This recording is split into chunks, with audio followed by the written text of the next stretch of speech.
Okay, so for everyone else, for the file that I gave you, I'm going to take a look at my copy of it. Is anybody in here on Windows? It doesn't matter if you are or not. What's wrong with this?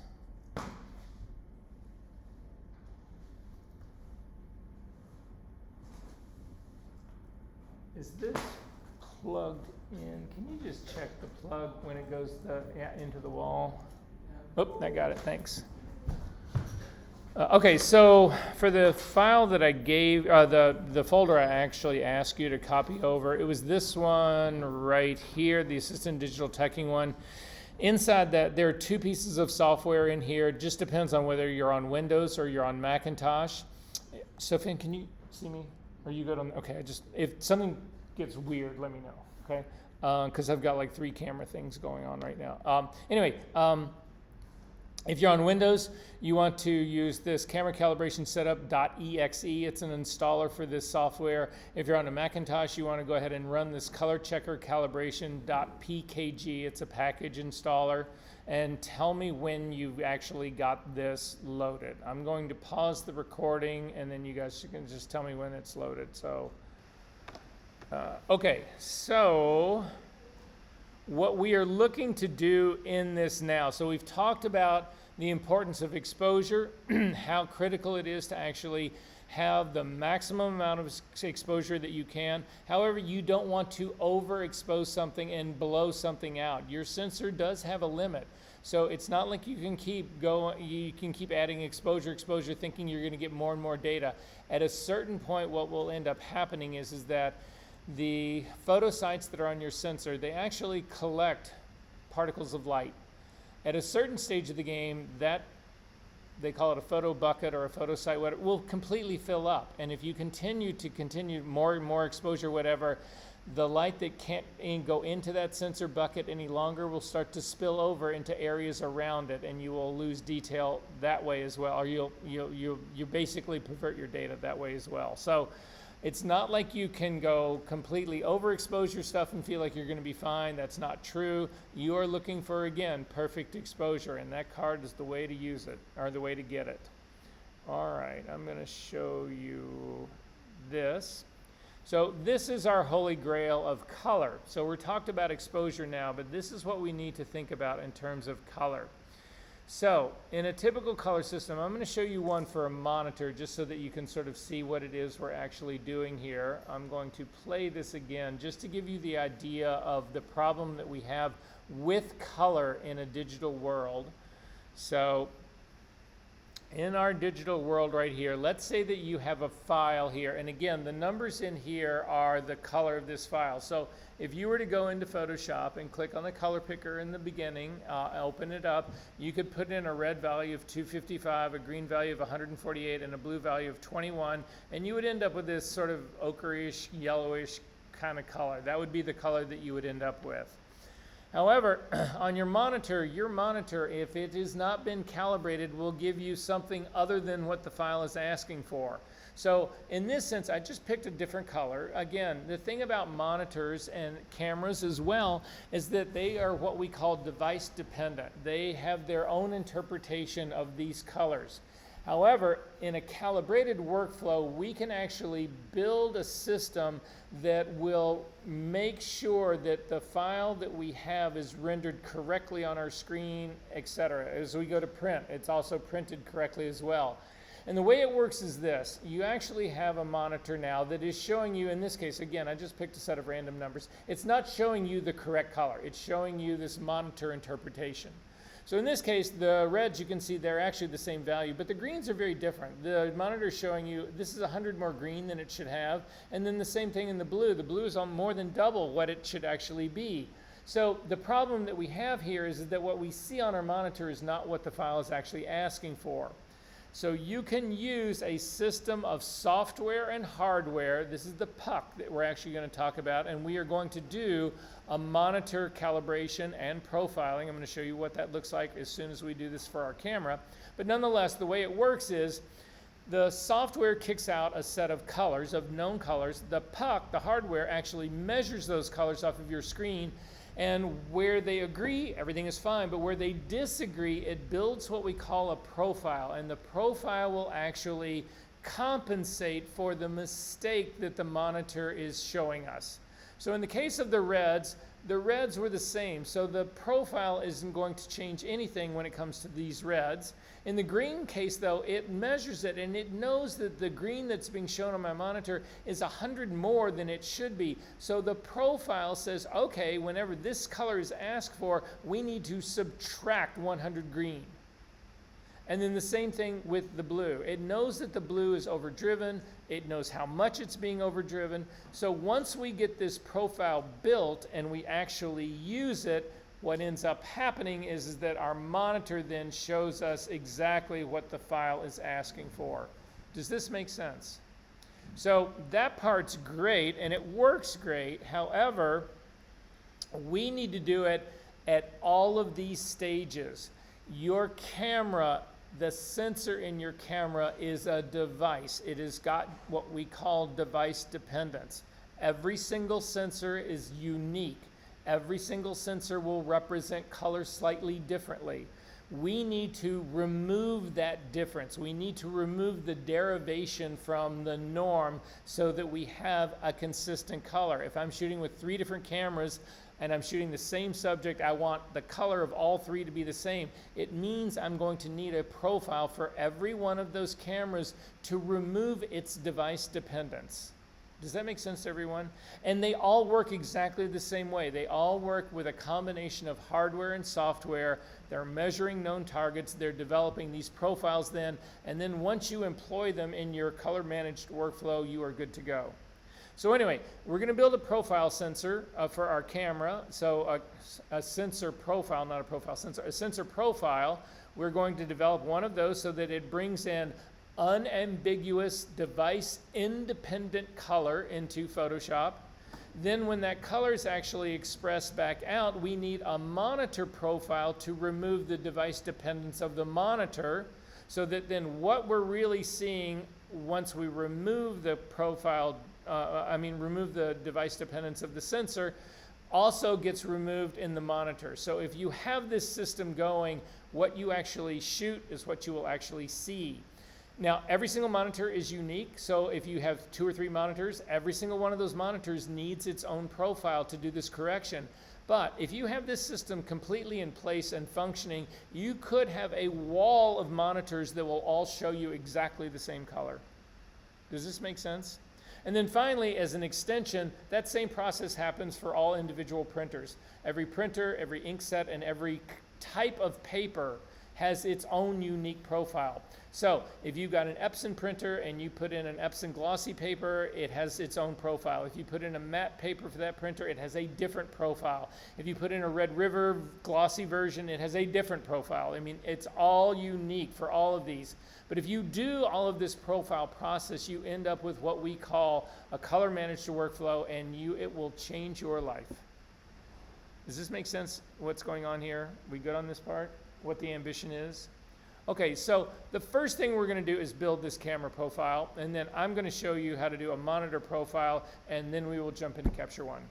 Everybody good on this part? Okay. Did that software get installed on everybody's computer? All right, so this is how we're going to start.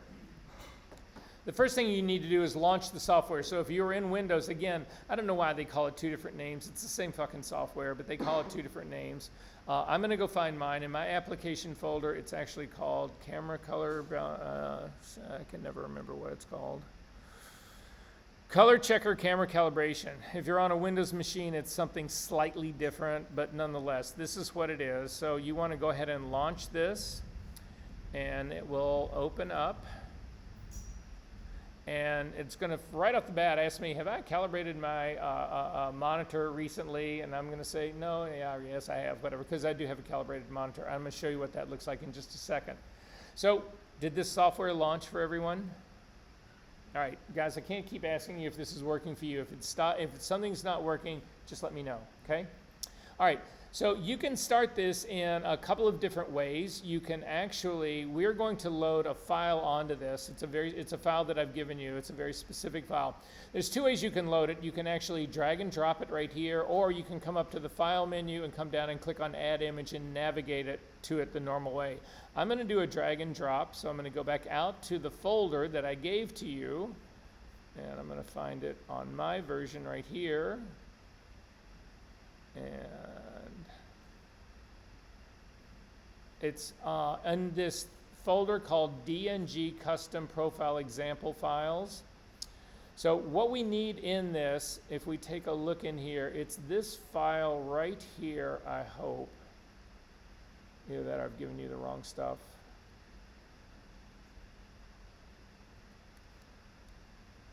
Really? Yeah, it's the right one. Okay. To do this, we actually need a DNG. This is not a DNG. This is a CR2 file. It's a raw file. So hopefully you all have Photoshop on your computers, because we need to turn this into a DNG really quickly. To do that, simply double-click on the CR2. It should launch Photoshop for you and take you into Photoshop. I've still got my a version of Camera Raw open right now that we were just looking at. So let me cancel out of that. Occasionally, it will then launch that file right back into Camera Raw, which is what I'm going to hope happens. And here it is. So it's this file, and you will notice that there is a color card in here, a color checker. Again, this is the same thing that we're using for exposure. We're now going to use this thing to build a sensor profile for us. So has everybody got this thing open up into Camera Raw? Are we good? To build a DNG of this quickly, come up to the top right-hand corner. You'll see there's two icons at the top. One's a little gear. The other one looks like a box with an arrow in it. If you click on the one with the box that's got the arrow in it, it'll actually open up another screen for you. And in this case, this is just how it's a fast way to create a DNG of this file, which is what we want to do. So starting up at the very top, you can say, where do you want to save this DNG we're going to make? And I want to save it in the exact same location. I want to put it in the exact same location that we had. So in the drop-down menu and destination, if you have save in the same location, you're good to go. In the terms of the format, you want to leave this as a DNG. This is where you could actually create a different file. We could create a JPEG here, whatever, but we do want to create a DNG. So there's no real inherent difference in a small version, letters of this and a big. The reason they have the big version of DNG is if you go back to really early Windows systems, they expect file formats to be all caps, and that's what this would be about. But in our case, we're fine with the small. And the rest of this, the digital format part, you don't need to worry about any of this. You can leave it all at its defaults. And now all you're going to do is hit save. So click on the save button. You'll see there's a little progress bar that happens down here that'll tell you how long it's going to take to actually do this thing. And I'm using a lot of my screen resources right now to run all of these, the Zoom meeting and the video recording and all that, so my stuff is going to be very slow. But nonetheless, now that this has happened, you are done. You can hit cancel. You don't need to open this up. We don't need to go into Photoshop. We don't need to do any of that stuff. If you go then back to the area where that file is, you will see that you have a copy of a DNG in it right now, and this is what we're going to use. So I'm going to take this DNG and I'm going to drag it on top of this window. This is my color checker camera calibration software. Before you drag it in there, you need to realize that we have three possible versions that sit up here of profiles that we can generate. The first is just a standard DNG. It's the most specific. This dual illuminate DNG is basically what you do is, so when I build profiles for my sensor, it's not a one-shot deal. I build a profile for my camera sensor with every lighting scenario that I'm in. So it can be that specific. The truth of the matter is the lighting impacts your profile probably maybe 5, 6, 7, 8%, somewhere in that range. The rest of it is your sensor. So if you've got a profile under any light, you're better off using it if you don't have than not having any profile at all. However, if you really are hardcore about this, you make specific profiles for your lighting situations. So for instance, let's say we go into the studio and we're going to shoot in the studio for a week, and you set up this one lighting setup and you go ahead and you shoot it, you build a profile for it. That profile will work for you for the whole week. However, if you go in and start changing your light around, you start adding Profoto lights, pulling Speedotron lights out, throwing a hot light in there, whatever, blah, blah, blah, you need to make a new profile for that. Make sense? To that end, you name your profiles with the name of your shooting, not the name of your camera. So that's what we're going to do. The dual illuminate means that you want a better average. You don't want to do a profile for every one of your lighting scenarios. So what you do with dual illuminate is you actually shoot an image using hot lights with your sensor, and then you do another using daylight with your sensor, and you plug those two in together. It's got to be the same sensor in the same camera. If you own two 5D Mark IIIs, you do not get to use a single profile for both of them. These are completely unique and distinct to the sensor in your specific single camera model. Are we good on that part? Okay, and then finally, this is an added feature. They've come out with this in the last few years. You cannot use DNG profiles in Capture One. They only work with ICC profiles, but you can now use this software to generate an ICC profile that you can use in Capture One, and we will look at that sometime later down the road. When we get into doing color work in Capture One, we will actually build a profile. We'll build one of this very same file. But in our case, we're going to select this just regular DNG, and then you need to go find that file, DNG, that we just made. This is mine right here, and I'm going to drag and drop it as soon as I get rid of all these other windows. I'm going to drag the DNG, not the CR2, but the DNG onto my color calibration, camera calibration. You'll see it comes up with a little thing that's saying it's loading the image for you.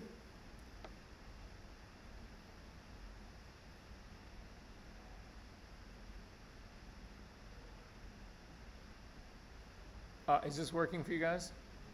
Yeah, again, mine's going to be very slow here for a while, guys, because I'm seriously taxing my video resources.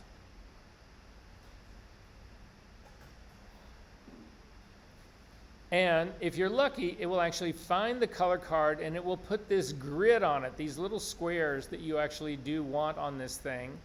If for some reason the program cannot find the color card, you can use these tools over here to actually navigate to it. The one that's really important is this one right here. It's the one by default, the arrow. You will see that this grid that's on here has got little green corners that are little circles. If you click on these circles, you'll see you can move this grid around. So this is how you would actually move stuff around. You would drag it to line this up. The grid itself, you do not want it touching anything but the color in the middle. If for somehow your grid is doing this and it's going across part of the border, you need to move this thing to make sure it's not doing that. So otherwise it will pervert your color. So anything other than just in the middle on all of them. Now in terms of the orientation, it doesn't matter. If this card was upside down, it would give you it would register exactly the same. It will build the profile. You don't need to worry about the orientation of your card as far as that part goes. You just need to make sure that this grid is on it. Are we good on this part? Then go back, before we hit create profile, go back to your image, and I need to select the name of this. This is the name of my shooting right here. This 20110717 underscore COL underscore fashion 1 underscore 00. You need to copy that name. Again, I have a horrible, for me, copy and paste saves my life. I'm horribly dyslexic, and the idea that I would have to type this thing out again to name my profile is abhorrent to me. So if you simply select the file once in a Macintosh world and then hit your return key, it will select only the name without the extension, which is what I want. Command C will allow you to copy that name, or go up to the edit menu and come down to copy. Either way, it'll just copy the name. Then go back into your program and click on create profile in the lower right hand corner. It'll start to do its thing. In this case, it's actually saying it's created it, and I find that hard to believe, so I'm going to hit this again. Usually, did you guys get a little progress bar on yours? No, it just came up like this quick. Woo, wow, maybe it's new software. I don't trust this, but nonetheless. So now you would think it's actually selected it. This is the camera model that I have, but again, I don't care about the camera model. I care about the camera model and the shooting. All of that is sitting inside the profile, the name of my shoot and the name of my file. So you would think that you could just hit, well, I don't know, go up to the edit menu and do paste. There is no edit menu. So you can't do that. The keyboard shortcut for paste is Command V. If you do that, nothing happens. So in order to get this to work, you have to delete the name. So you can see it's selected, Canon EOS 5D Mark II. Hit the delete key or the backspace key if you're on Windows to get rid of that. This .dcp you want to keep. That's the extension saying that this is a DNG profile. To get this to actually paste it in a Macintosh, you need, if you're on a Windows, you do a right click. If you're on a Macintosh, in order to get a right click, you either do a 2-finger swipe down on your trackpad or you hold down the Control key and click, and you will get a drop-down menu, and you will come down and you will get paste, and then you can paste this in. Now, when that happened for me, it got rid of that .dcp, so I'm going to type that in, .dcp, which stands for DNG camera profile. In the location in this drop-down folder, you will see where this is going. It's going inside my user library in application support, in Adobe, in Camera Raw, into camera profiles. That's the folder that this thing is going to be put into, and go ahead and then click save. It will go through all of this. This is the part that I was expecting to happen when I said create profile. So this is going to take a little while, because now this is when I think it's really creating the profile, not saving it, but what can I tell you? All right, is everybody getting this thing going across kind of thing? All right, good.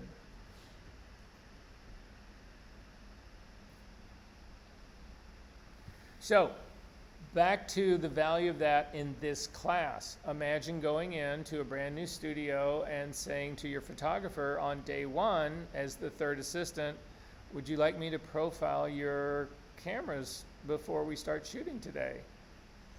And they'll go, what? And you go, yeah, why don't we just profile the sensors in your camera? I'll make you a set and you can have them and use them, you know, forever, whatever. How would you like me to do that for you really quickly? And they'll just like, you can do that? And you'll go, sure, I can do that. Anyway, so it says this thing has been successfully created. Go ahead and say, okay. This thing has now done its work. You can now quit the camera calibration software. Guys, I'm giving you the keys to the kingdom here. This is how you get this kind of work. This DNG has done its work. You can actually throw it away now. So I'm going to pitch it. I'm going to then double click on my CR2 file to bring this back into Photoshop, into Camera Raw. So we're back into Camera Raw right now. You'll see up here, most of you guys will not have a profile like this. Most of you will have something that says something like Adobe Color, or a lot of times it'll say Adobe Standard, or this is the profile part where you actually need to work with this. I'm going to actually ask you to zoom in on the color card really quickly.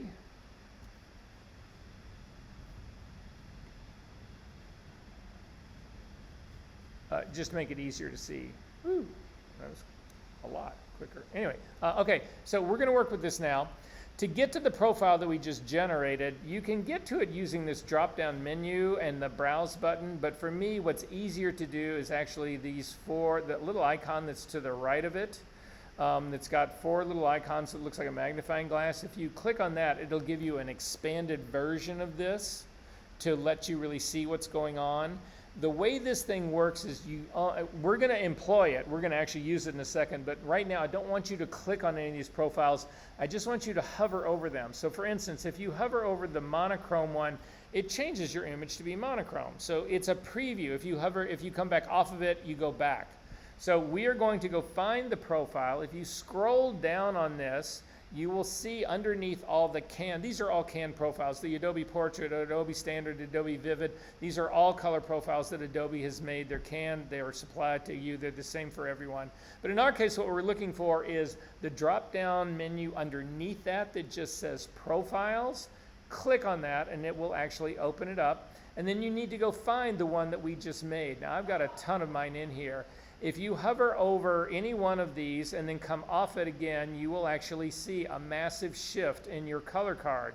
Look what's happening specifically in the blues right in here, the dark blue and this sort of lighter blue, and then this sort of like Tiffany blue as well. Those things massively shift. If you zoom back out, so I'm going to go back out so that I can really see the sweater. Look at the difference in this, guys. Are you kidding me? What this is showing me is that my sensors, so you can see that the unprofiled version of this, my sensor, my blues are much lighter. That's telling me that my sensor is too sensitive to blue. It's giving me an incorrect reading in the blues. This profile fixes that problem. There is no way you can do this on your own. There's no way you can guess on this. There's no way you can come in and say, oh yeah, I'm going to separate out the blues and use a curve to fix that part. It's also a saturation move. Look at the saturation of her sweater. Are you kidding me? Guys, this is the next level, not only for your own work, but for you as an assistant to go in and show this to a photographer and say, this is how much your camera's lying to you, but we can fix this problem and I will do it for you for free. Here are the profiles. I'd really like to work here next week. Amen, girl, right? Is this making sense, everyone, what's going on here? This is massive. So this is our first step. Is everybody good on this part? Okay, I'm going to close out of this. I'm going to go back to our workflow tree really quickly. So what we just did was we built this part right here. This is the camera profile that corrects for our sensor deficiencies to get this into having unambiguous color in Photoshop. Now we're going to actually do a monitor profile to actually get it out and correct for my monitor right here, because your monitors are all lying to you. You guys are all coming into this studio and just plugging these monitors in and accepting what they give you and making your judgments on exposure and color. Looking at these monitors, they're all too bright. Their all color is all fucked up. And you're looking at a too bright, all fucked up color monitor and going, wow, my stuff, wow, that doesn't look right. I need to put some gels on there and fix that shit. You know, you can't believe the lie. Are we good on this part? All right, I've got to quit some of my resources here. So I'm going to quit Keynote. We've seen all that part. We're done there. I've quit that part.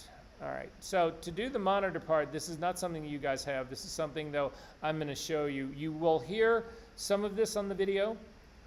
You won't see the part that we're doing really in person, but I'm going to show you this right here. This is mine. Again, I'm not a person who is into getting you to go out and buy shit. I would strongly suggest you buy a color checker. At some point in your life, you're going to want it. However, this thing, at least while you're here at Columbia College, you can use this. This is an older series one that will work for my computer right here. I'm working on an Intel Mac, so it's an older Mac. It's not the new silicone Mac. This is a monitor profile. This is a puck. These are all made by X-Rite. That's the people that you want to use. Actually, this has changed now.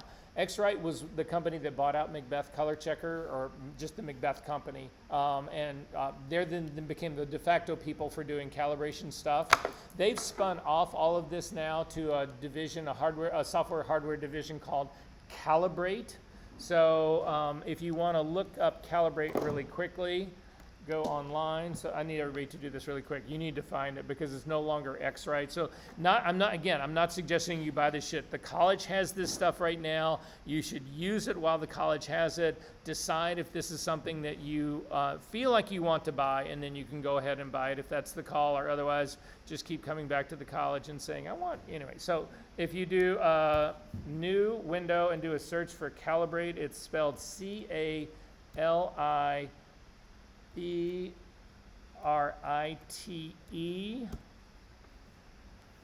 And this is the new company now. So if you click on this, this will be where you get the most current version of software as well as the most current version of hardware. So they sell the full thing. These are the people that are now responsible for selling the color checkers. It's no longer under the X-Rite part.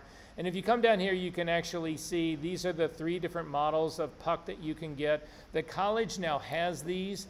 If you're using an Apple Macintosh that is the newer version that is Apple Silicone, you have to use one of these. You cannot use the old X-Rite version that I've got. They work exactly the same way when you actually take a look at it.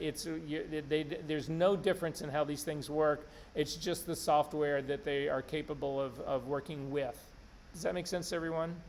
All right, so This is where to go. You can explore this. If you have any questions about this, or you want advice, or Versa, I'm looking at this and I'm thinking, this is a good one? Am I overexpending here, or whatever, blah, blah, blah, blah. Just let me know. Reach out to me, and I'll be more than happy to talk to you about it. But anyway, that's where this whole thing is about. To actually use the software that I use, again, it's the parent of the Calibrate software. It's this thing right here. Oh, by the way, in this Calibrate software stuff right here, they not only will give you the puck, they will also give you, in the case of the studio here, they will give you a thumb drive that has the software on it. So you would just put this software onto your computer and then run it from there. If you're getting this out of the media center, they don't give you this software thumb drive. They actually give you a card that's got a QR code on it. Scan the QR code and it'll take you to the download site to then download the software. The software is free, so it's not like it's costing you anything. It's just the media center decided that they didn't like the idea of handing out installation software. They felt, Lord knows, some lawyer got in touch with them and said, you guys shouldn't be doing that shit, I'm sure, right? So at any rate, so it's hardware, software combo. I have got the software for mine already loaded onto my computer, so that's what I'm going to do. Now, this may have been fixed in later versions of this, but I can tell you in the old software what would happen would be, if you did not have your puck installed this before you launched the software, you would get all the way to the end of the calibration process, and then it would fail. So you want to make sure that you've got this plugged in before you launch the software. It's just a safety thing. Otherwise, you spend this like 15-minute, well, it's not even 15 minutes. It takes about 10 minutes to calibrate a monitor, and that calibration will last for at least 2 weeks, if not a month. People ask me how often I calibrate. I calibrate anytime I need to do color critical work. I don't need to calibrate if I'm looking at email, or if I'm doing, even if I'm in Photoshop and doing work like if I'm doing compositing work and I'm looking just to get edges and I'm focused on that. I'm not really focused on tone and I'm not really focused on color. I can do that in a monitor that's been calibrated maybe 3 weeks, 5 weeks ago, something like that. I'm not too concerned about that. But the second I get into doing color critical work, if I was going to go in the studio and make a value judgment about anything, I would calibrate first. If you've got an art director who's actually looking over your shoulder, you damn well better be on a calibrated monitor, because otherwise they are going to drive you out of your mind and you'll end up giving them bad work. Make sense? All right. So I'm going to plug mine in. I'm going to launch the software. In my case, it's called, again, it'll be Calibrate software for you. This is what it looks like, because I actually have the new software. It's this stuff right here, Calibrate Profiler. But in my case, with the puck, I've got an older puck that will work on mine. It's I1 Profiler. And so I'm going to double click this to launch it. Everyone needs to take out either their phone or a piece of paper right now to write down the things that I'm going to talk to you about right next, because it's a series of settings you need to make sure that you've got plugged in correctly that will refer back to all the stuff that we've been talking about today in its entirety. Yeah, I know. Tonight. Hey, and reach out to Sage and see if you guys can get a time. Okay. Yeah. That doesn't matter. This doesn't matter. Again, I don't want to install any of this software. If you get that message for using the new software, I would go ahead and do that. So you can calibrate a number of things. You can do monitors, projectors, printers, scanners, all that kind of stuff. These pucks that you've got right here are only designed for monitors and projectors. These do not work for printer profiles. There's a more expensive, much larger piece of hardware, spectrometer, that actually does that. But this is perfect for what you guys are doing on either your laptops or your computers here. So we're going to click on Display Profiling. And you need to set up a couple of things here. Now in this case, in your case when you do it, you'll only have one option right here. I've got two, because this is going to allow me to either do the color LCD of my monitor, of my laptop, or the projector that you are looking at on this screen. So I'm going to click on to do my LCD. In the type of phosphor underneath this, leave it at its default. The software is smart enough to go in and know what color system is actually driving your monitor. So leave this, don't change that. In this white point right here, didn't we talk about color temperature last week? And we were looking last week at using color filters to actually gels to change our color and do all of that kind of stuff. And you remember when we were looking at that scale, the color temperature scale, let's see if I can get a screen up on that really fast.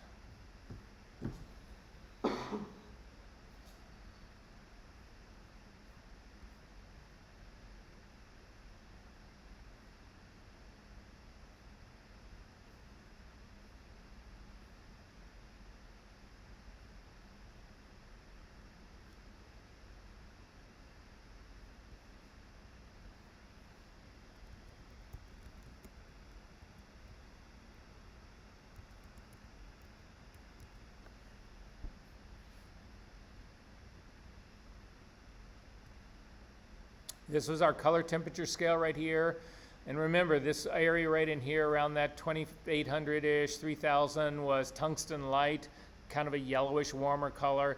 This area up in here in the 9000 was Mount Everest on a clear day with a lot of blue sky, very, very blue. This is actually the color, this range up in here is the white balance that most Apple Macintosh laptops ship with. Again, because this color blue tends to make all of your stuff look sharper and more saturated. But nonetheless, these two cancel each other out, and they do it right here in the middle at 6,500 degrees Kelvin. If you set your monitor to being 6,500 degrees Kelvin, it will have no color cast. That's the point of doing this. So in this software, this is what you're setting right here in your initial setup. This drop-down illuminant right here, you're setting it to a D65. This stands for daylight 6,500 degrees Kelvin, based on that same thing I just showed you. Then down here, in terms of luminance, this is the brightness of your computer. All of you guys are looking at a computer that is way too bright. If you want a legitimate place to be in this, you want your color brightness target to be between 120 and 140 candelas per squared meter. That's what this is right here. This is actually controlled by the brightness monitor on your computer, the buttons on your computer, on your laptop. I will show you how to do this because we're going to actually do it. So, but again, you need to know the correct target value. Do not set this really high. Do not set this lower. It will throw your color, it'll throw the brightness off. And what happens on the brightness on your monitor is that, any of you guys, do you still print? When you print, do your prints come out always too dark or always too light? Or all over the place? Well, the chances are too dark or too light. Usually it's too dark, right? That's always the problem. The problem is that your monitor is too bright. So you go in, and when you do your tonal work in Photoshop, you make your screen look better by you put a curve on, you make your file darker. The problem was it was never your file. It was always your monitor is too bright. So when you go to print it out, it's still got that darkening curve on it, and your prints come out too dark. This will eliminate that problem. So then down here, the tonal response curve. Remember our whole conversation about linear response to logarithmic? And I said you need to put a really serious ass curve on that to take a linear response and make it what we expect. This is the curve right here. And you want this set at 2.2. 2.2 just describes the slope of this curve. It's the shape of the curve. So just use these settings. However, this is where things really go off the rails. Down here, you've got a setting on here where you can say, oh yeah, I want you to adjust this so that if my ambient light changes, you'll actually change the profile. That defeats the entire purpose about this. So what this does is it uses the camera of your laptop to measure the light in the room. And if your light in the room is too light, it'll actually change your profile. That defeats the whole purpose. You need your light consistent, locked down.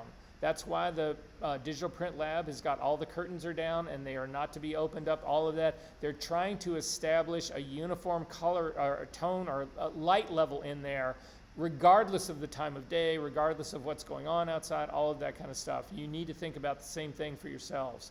But at any rate, so this is now set up correctly. However, what's not set up correctly is your overall system profiles. So I'm going to go up to my Apple system profiles. Again, if you're working on the latest versions of Apple, this would now be called settings. If you're on Windows, this is going to be in your control panels. But at any rate, I'm going to click on, for my case right now, in this, I'm going to click on displays. And the first thing I'm going to actually have a problem with, I'm going to do my display settings right here. And you can see in my display setting, this is now, again, I've got two of these. One is for my projector, one's for my laptop. But for my laptop, you see this automatically adjust brightness? Again, that will completely fuck up your profile. Uncheck this. True tone. This changes the color of your monitor depending on the ambient light conditions. It's just another version of this. You need to make sure both of those are turned off. And then finally, we're not done. There's this night shift right here. You need to make sure that night shift is not turned on as well. If you click on this, what this thing does is it actually says, okay, it knows what time of day your computer is, because your computer has a clock. As the day starts to move into evening, the dominance of ambient light tends to be your screen, which tends to be blue. So this actually makes your screen warmer as you get later into the day to try to combat that. We don't want any of this done. We want all of this shit turned off because we are calibrating our monitors and we are going to actually have that all in place. Does that make sense, everyone? And you would think, okay, well now we're done. No, you're not done yet. Come back up to displays now. Come down to, again, this is now to actually just show everybody. So in showing everybody here, you need to come to accessibility, which is here. Under accessibility, under displays, thank you for having all of your display preferences spread all the fucking shit out all over everywhere. You need to make sure that you check this reduced transparency because Apple, in their infinite wisdom to make their shit looks cool, they actually have all of your programs be slightly transparent, which allows you to see the other programs underneath it.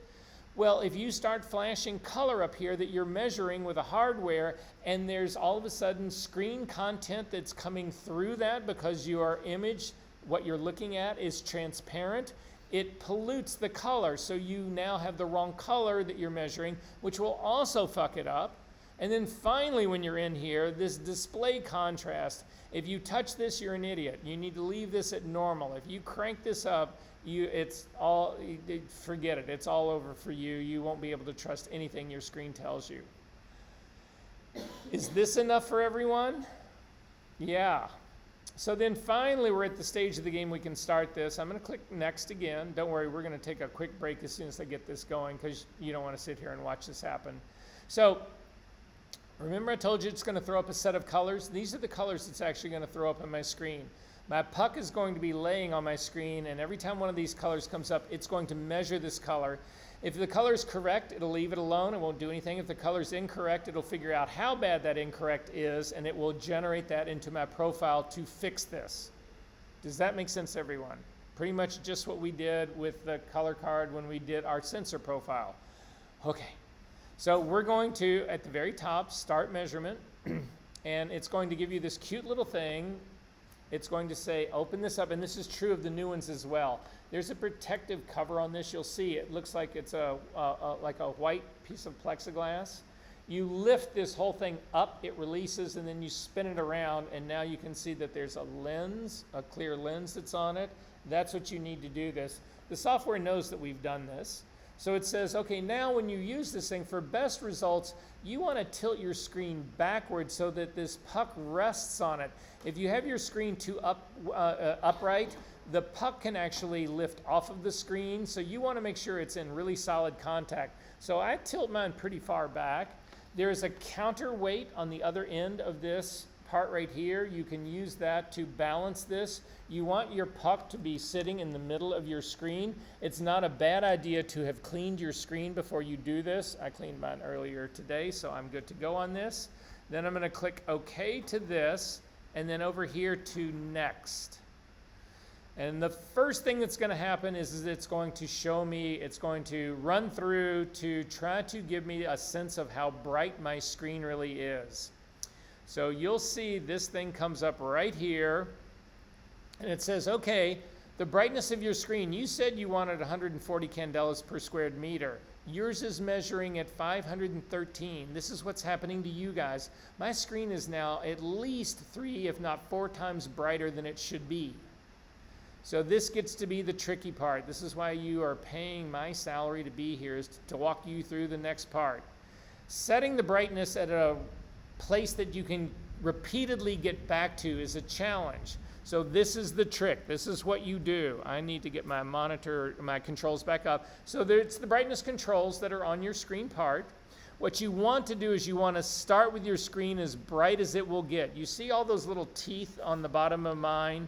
You don't want to start somewhere in the middle like this. You want to start with it as bright as it can possibly be, because we need to be able to repeat the brightness of our screen. This is the only way I know to do it. There's a couple of ways of doing it, but this is the best way of doing it.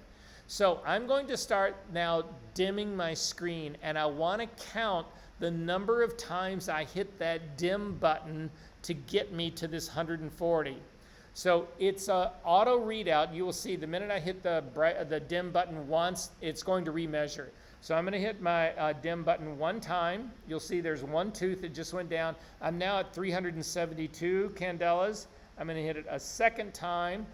I'm now at 268. A third time, I'm at 194. A fourth time, a 141. This is exactly where I want to be. So the brightness of my screen is full brightness with 4 dimming clicks. And then you write a post-it note or a label and you put that onto your computer screen. The correct brightness for your screen is all the way bright, and then you knock it down 4 clicks. Now that's going to be different for your screen than it is for mine. Make sense? So now my screen is at the correct brightness. So now I can simply hit next. And now what's going to happen is the first thing, it's actually a 3-step process. The first thing it's going through right now is it's trying to remove the cast of my screen. So it's trying to get my screen to be D65. Then it's going to start going through and measuring these patches. So these patches are going to continue to come up. The software knows the value. The hardware is measuring the value, and it's building a table of where it's correct, where it's wrong, where those discrepancies are. Is that making sense, everyone? And then finally, once we go to the very end of this, it's going to actually build the table, load it, and then it's going to verify it. It's actually going to run through this again, not the whole set, but it's going to run through again to make sure that this all worked. Does that make sense to everyone? All right, this is going to take another 5 minutes. I got 4, let's call it 4:10. If you want to do a really quick to 4:15 run.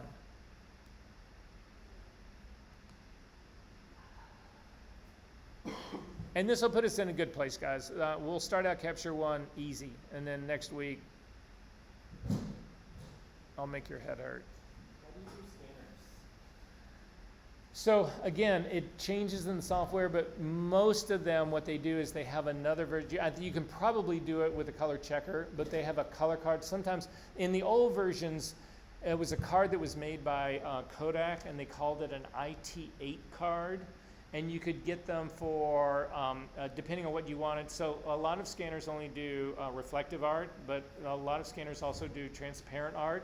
So you get an IT8 card, one is a solid card. It looks a lot like a color checker, and you simply scan that and run it through the software, and it builds the profile.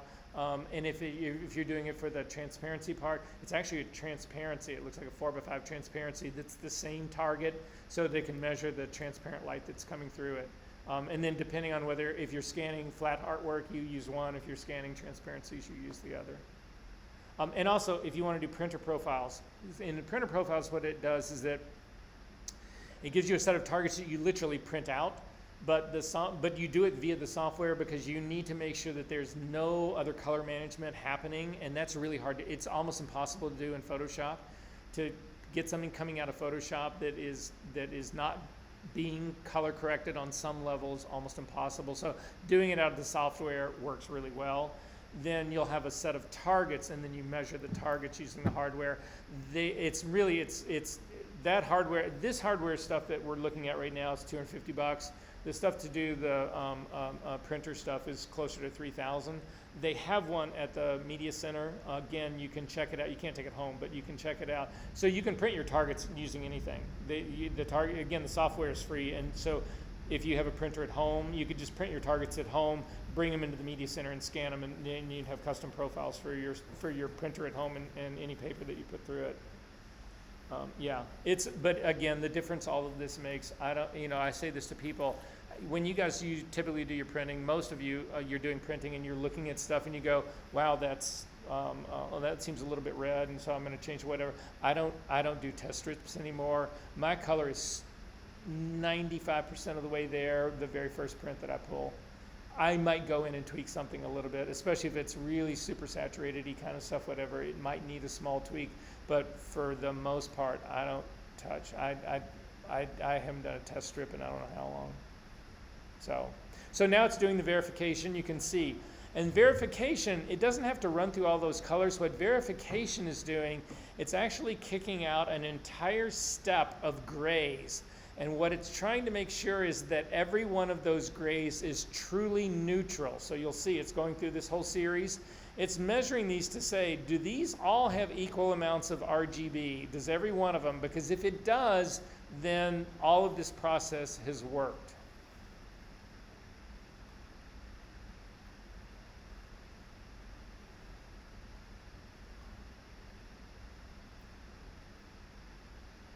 And that's a quick measurement of the primaries, and then that's it. So now it's saying, okay, we're done.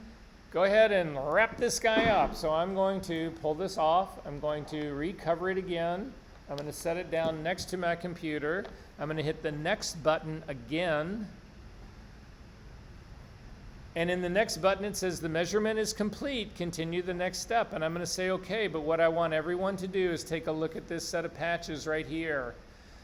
The patch on the upper left-hand half of the patch is the color that was asked for. The lower part was the one that my uncalibrated monitor gave it. Do you guys see a problem in this? How on earth could you expect to do legitimate color if when the file was asking for this red right here and your computer showed you that red? Or how about this one? It's asking for this sort of like salmon-y color and it gives you this. Or this green, it wants this and it gave you that. Or this blue, you asked for this, it gave you that. It looks like my monitor's damn near monochrome. Is this making sense? You cannot do this, guys. You cannot live in a world where you do not do this kind of work. This is what it takes to get this stuff to be ready to go. This is the one downfall of Windows machines, is that doing this stuff, making the profile is relatively simple, but getting it to load and stay loaded into your computer is a nightmare. So that being said, if you're on a Mac, you'll be fine. If you're on a Windows machine, you need to send me an email saying that you're on a Windows machine so that I can send you how you actually have to load this profile to make sure it's working. Windows does support this, but getting this profile to load is, you've got to go through like 10, 15 screens to finally get to the place that will actually accept this and keep it accepted. And then sadly, every time Windows goes to sleep or restarts, you have to go through it all over again. So anyway, I'm going to hit next again. It's going to say, wow, this looks good. I'm going to name your profile. And you don't want to leave the profile named like this. You want something more specific. This is my MacBook Pro. But you want to put your initials in here. So I'm going to underscore this VE, knowing that this is my MacBook Pro. And then this is the date. It's on the 11th of October, 2024. It used to be you could put this in system-wide. You can't do that anymore. You can add a profile reminder saying, when was the last time you profiled your monitor? Because you should be doing this every couple of weeks. You would actually click on this. But now I'm just going to hit Save Profile. It's going to say it was successful. You can dismiss this dialog. There's a whole series of checks now that you can go through to compare looking at prints. We're not going to do that. I'm just going to ask all of you to come over here and look at my screen. First off, I'm going to quit this software. Now, you're not going to see this on the video, and you can't see it on this projector screen either. because the projector screen is, the projector, there's a profile that's controlling the projector screen. You can't see it on that. So you can see it on my screen right here. I'm going to go into Photoshop to give us a file so that we can actually look at a file and see what's happening.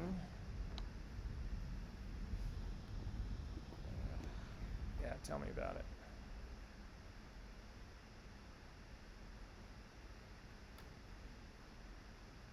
Okay.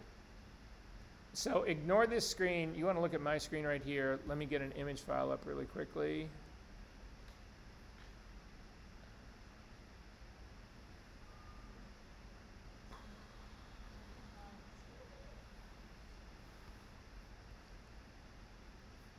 I'm going to bring up that file that we were looking at earlier.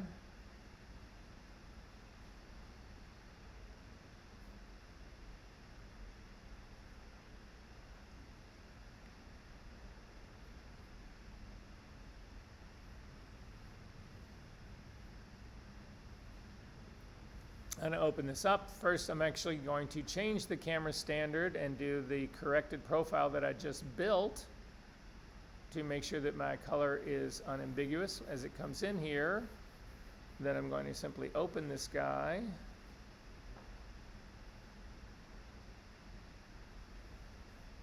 And double click on the hand to get it as big as I can get it.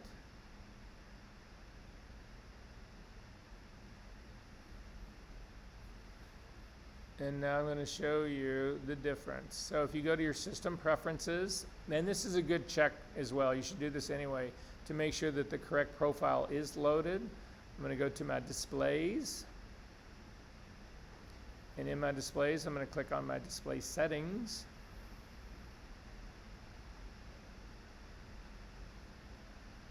And this is going to be for my MacBook Pro as my main display, and you'll see right down here, this is the one that I just built right here. So I want everybody to look at my screen. I'm going to change this back to the default that Apple ships with. So it's called Color LCD, and I'm going to let go. Do you see any shift? Mm-hmm. I'm going to go back to the one that I just made.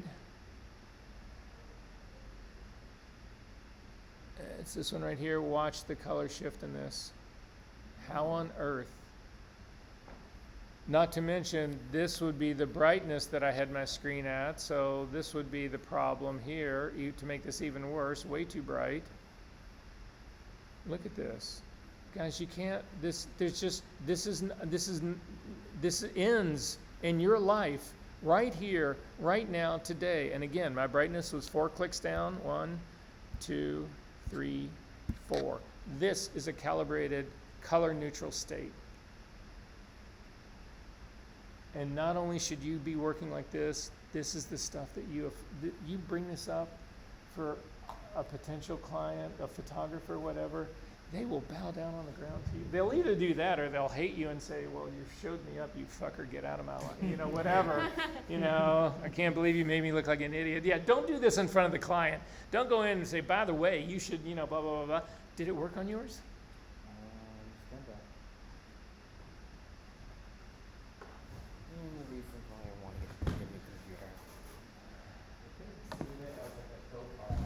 Did you get the MacBook Pro? The college gives me this.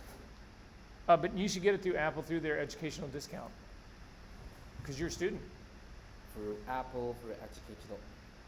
Yeah, you can go to Apple's site, go to the Apple store on their website, and just make sure you go to the educational part, and they have serious discounts.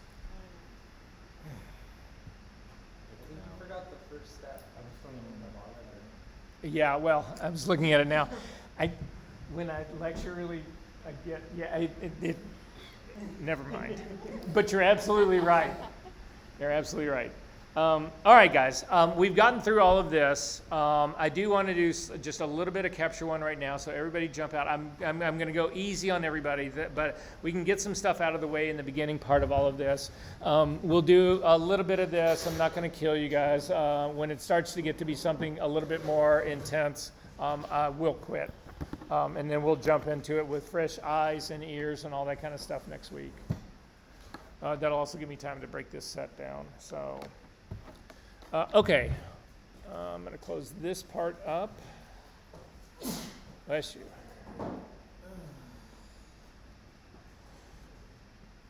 I am going to quit Photoshop and try to free up a few resources.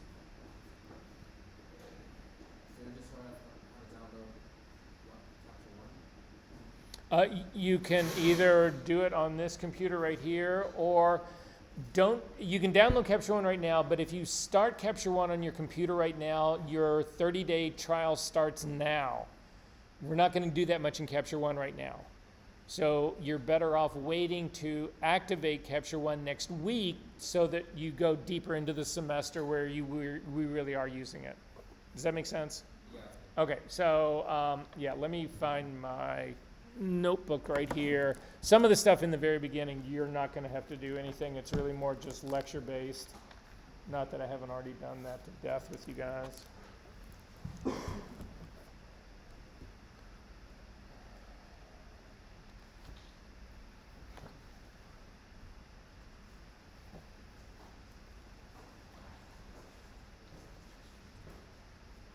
Okay, again, you'll hear this on the video, just a couple of things to take into consideration. I just want to go over a couple of things just so that you're aware of this.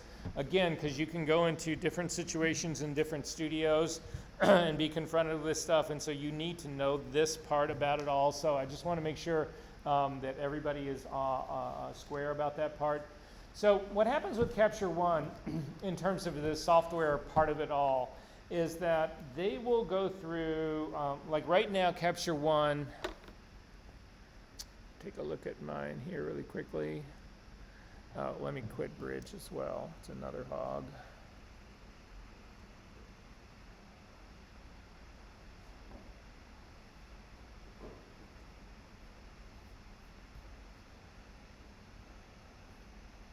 This may bring the whole show down right now. Let me see. Let me make sure I'm trying to get anything in here that I can possibly get turned off. All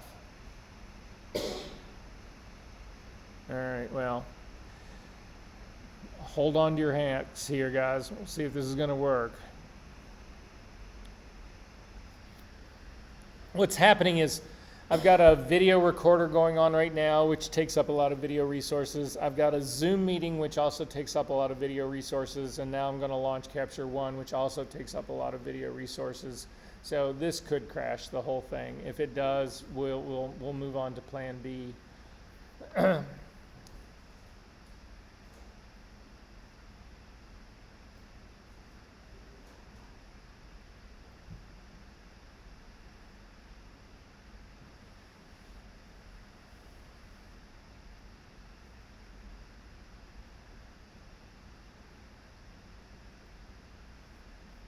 So this current version of Capture One right now, this is the weird thing about Capture One, is they started out in series, it was like 1, 2, 3, 4, 5, 6, 7, 8, 9, 10. They got up to 12, and then at 12 they decided that it was like, I don't know, it was like after COVID or something, I don't know when it was, whatever. They decided, you know, we need a clean break from this, so they immediately jumped to version 20. So there is never been a version 13, 14, 15, well, sorry, version 20. But then Capture One used to be part of Phase One. It was all one company. So Phase One that makes the Phase One camera backs and the phase cameras and all that kind of stuff. That company, you had to have Capture One to run their digital backs. There was no other way to do it. In the very beginning, they didn't take cards. So the only way you could do it was to actually have a computer with Capture One running. That was the only way you could actually get your files using their digital backs. They have now split into two separate companies. So you've got Phase is now still the hardware company, and then you've got Capture One as the software company. And now they've gone back to version 16.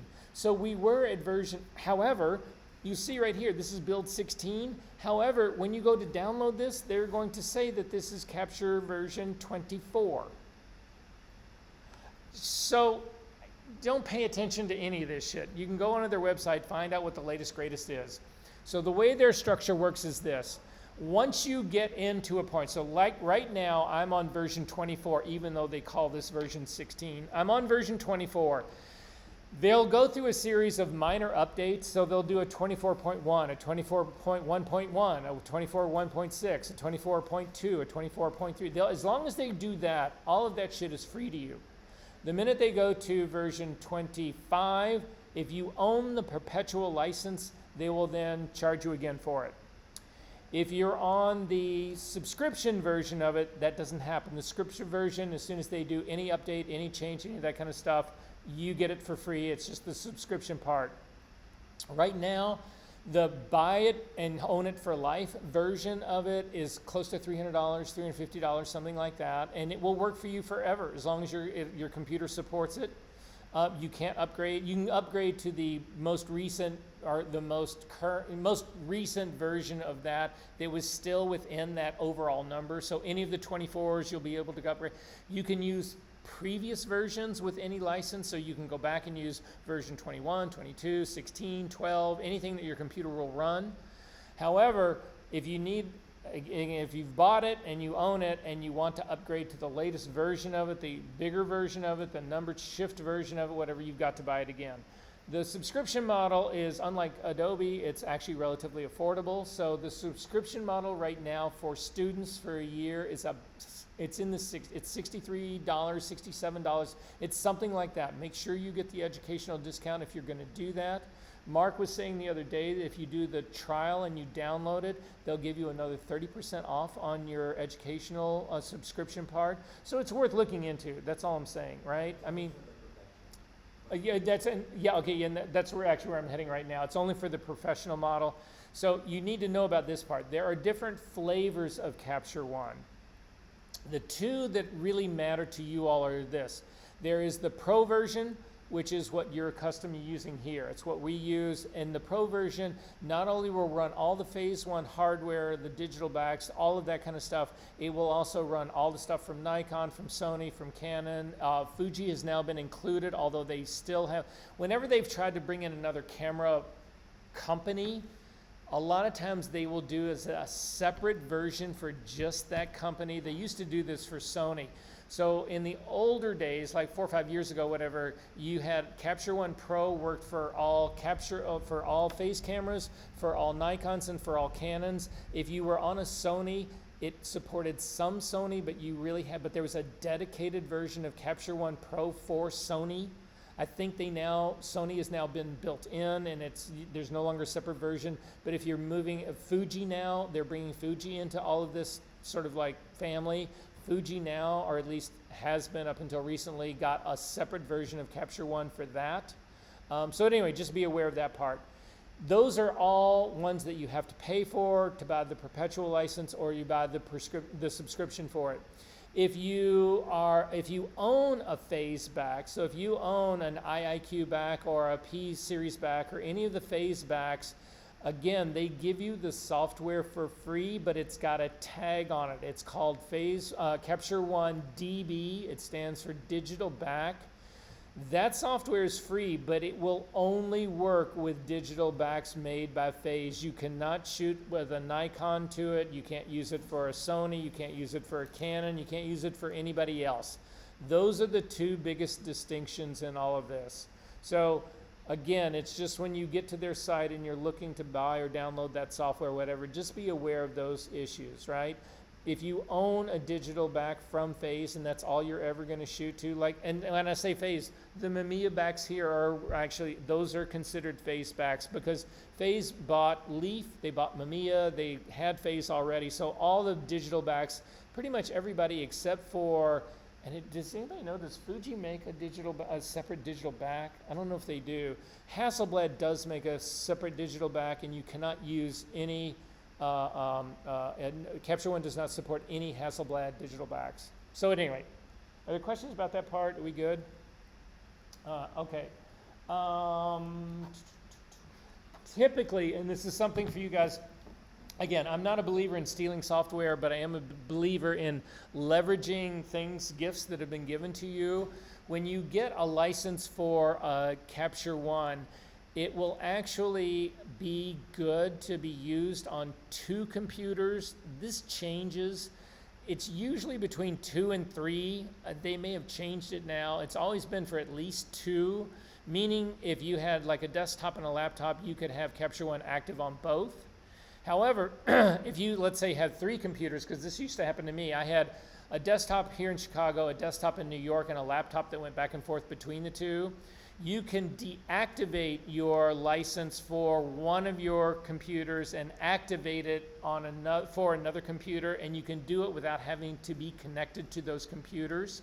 The same thing holds true for Photoshop. Photoshop you can have on 2 machines, and they've gotten much better about it. You can now go in, if you want to say use Photoshop on a 3rd machine, you can go in and temporarily deactivate it on one of yours like for me, if this laptop, I've got it active for this laptop. If I could go, I would be on Mark's machine right now. I could go in, I could deactivate the license for this computer, then I would have a free activation, which I could then activate on his computer, work on his computer, and then in the end, undo that. I could go back, I could deactivate his computer, activate mine again. So you can do this over and over and over again. The point I'm trying to make is, though, with 2 possible licenses, it's conceivable, although there's probably legal language in their license that says you can't do this, but do you guys ever read that shit? No one does, right? So how can they expect you to know this or take advantage of this? It's conceivable you guys could share a license. If you only have, 2 of you only have laptops, you could buy one license, split the cost, and use it on both of your computers, and you're off to the races. I don't know this is true, but I think that they bought 20 licenses for the computers here because there's 20 computers here, but my guess is that means that it's available for 40 machines. Don't quote me on any of that. Say what? Yeah. Okay, a strong suggestion for you guys. So I'm going to jump out of this really quick, and I'm going to come back to, this is just a setup thing. So if you're on a Macintosh, and this holds true for Windows as well, and I'm sorry that I only do this is anybody, I keep asking, is anybody on Windows? That's fine. They're great machines. I have a Windows machine, and I work with it all the time. I'm not a basher, but it's just that I'm just demonstrating it on this. But the irony of this, so you should just know this. The reason, because you'll hear this all the time, the reason that we push Macintoshes in this department is because Macs dominate the photography industry. But there's a reason that dominates the photography industry, and Phase is to blame for it, Capture One. So when Capture One first came out, Phase was the first legitimate digital camera that you could use professionally. It was a camera back called an H5. And it was the first one, and this would have been in like 2002, 2003, in that era. Everybody was trying to get in the game. Canon was the first ones to come up with a 35 millimeter, but nobody used the first Canons for professional work. The quality just wasn't there. But the H5 series was the first one. However, again, it had no card. You had to be tethered to a computer, and you had to be running Capture One. And Capture One was a Macintosh-only application, and it stayed that way for 10 years. It came out in 1998 until 2008. The only computer you could run Capture One on was a Macintosh. So everybody who was getting into digital capture, especially in professional studios, the only thing they could run it on was a Macintosh. So all of them bought Macintoshes, and it just stayed that way. So there's a counterpart to that. In the architectural industry, there was a software program called AutoCAD. And the same thing happened for Windows. The only thing that could run it was Windows, and Windows dominated it. There's accounting software. QuickBooks is a perfect example. It was Windows only forever. You can't go into a CPA's office that has none of those people would even go near a Mac because it just doesn't run the software. So don't think that you have the wrong machine or that it's not going to work, whatever. Your Windows machine is fucking amazing. Color's a challenge. You need to send me that email so I can tell you how to get that profile and be sure that it's where you want it to be. And you're fine. They work great. So I don't want to come off as like a Macintosh snob, because I'm not. But there was some reason, so this is the reason I'm coming. So you can do this on Windows as well. It's the idea of using multiple users.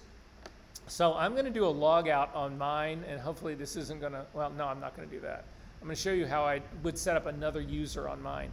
So if you go into your preferences on a Macintosh, you can actually, and again, on most current Macintoshes now, I just don't update software, so I'm working on a very old, much older system. So it's called System Preferences for me. For all of you guys, you've updated to the latest, greatest, so you're all, it'll be System Settings. But nonetheless, it's the same thing.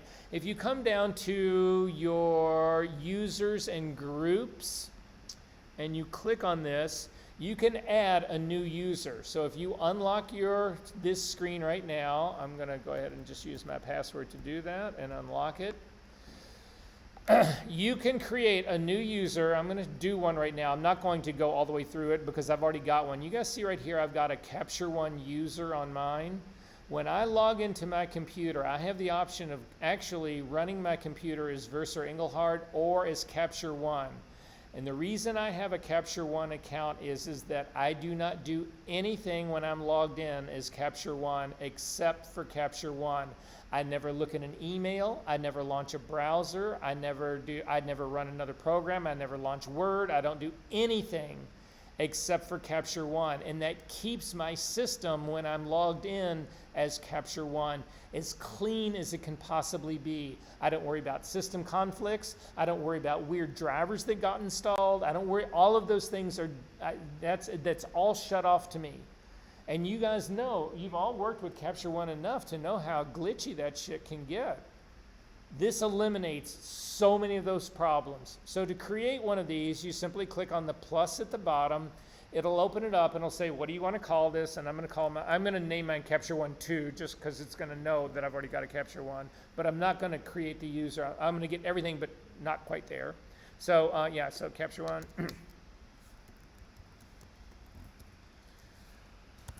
And then for the account name, it'll put in its own account name. That part's fine.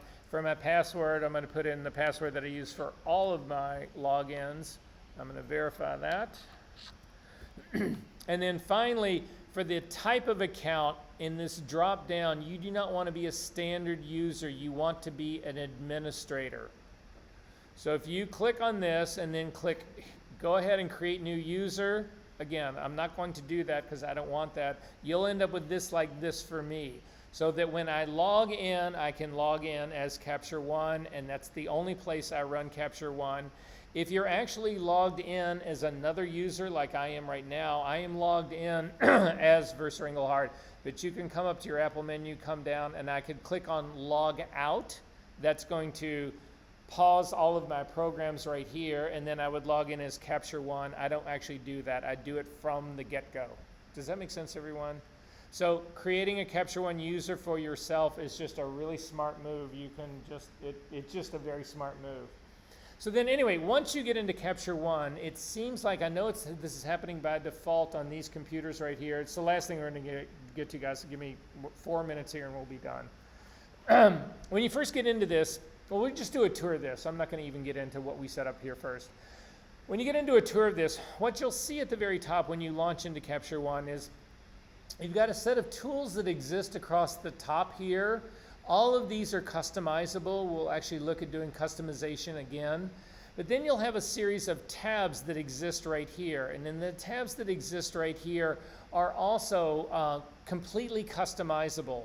They're designed to actually work from the left side to the right side. So this is, you typically start with a library. So if you click on library with yours open right now, you'll see underneath it, and again, these are all defaults, which can all be changed. You can move all of this stuff around. We'll look at ways to customize this space to possibly make it more intuitive for you, that kind of stuff. But anyway, if you start with library, you'll see at the very top, session is where we basically actually, it's either session or catalog that you will create. This is where you actually, the raw files that you capture are actually stored. If you then start to process those files into like TIFFs and JPEGs and all that kind of stuff, it's stored here in the outputs, output folder in here. So basically that's what this whole part is about right here. Sessions we will get to later. Session favorites we will get to later. System, if you come down to this part right here, this is actually a snapshot of what's going on your computer. This has got nothing to do with Capture One. This is all about what's sitting outside of Capture One.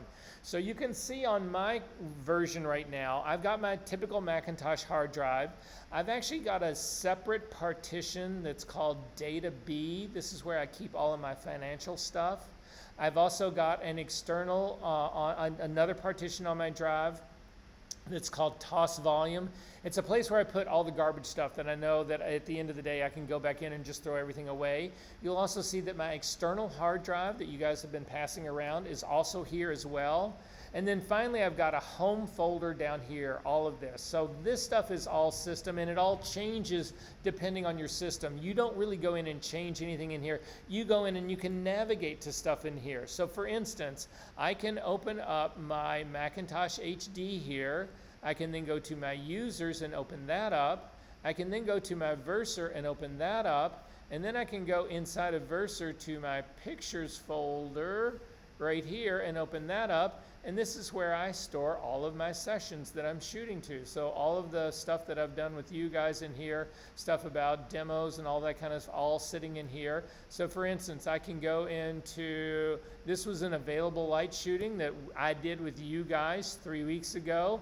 I can open this up and click on Capture, and these are the files that we actually did in Capture. And there's Sage and Finn, looking happy as could be.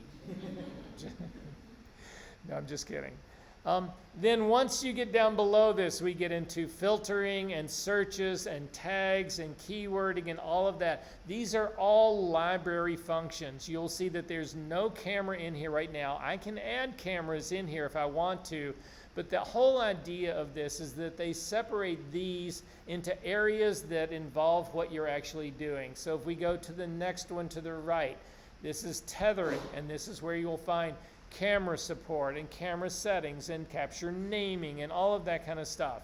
So we will jump into this in spades next week, but I think we've gotten as much as we need to get done today. Are we good? Are there questions about any of this? All right, so if you are going to download Capture One and load it, don't activate it, the free trial, don't activate it until next week, because otherwise you've just pissed away a week, and with, you know, so don't do that. Other than that, if you guys can help me break down what little set there is to break down here, we can all get out of here on time. Have a good weekend, and I will see you guys next week. I will get the video up tonight, and then again, the next 2-3 weeks, whatever, we will be recording all of them, and we'll be good to go.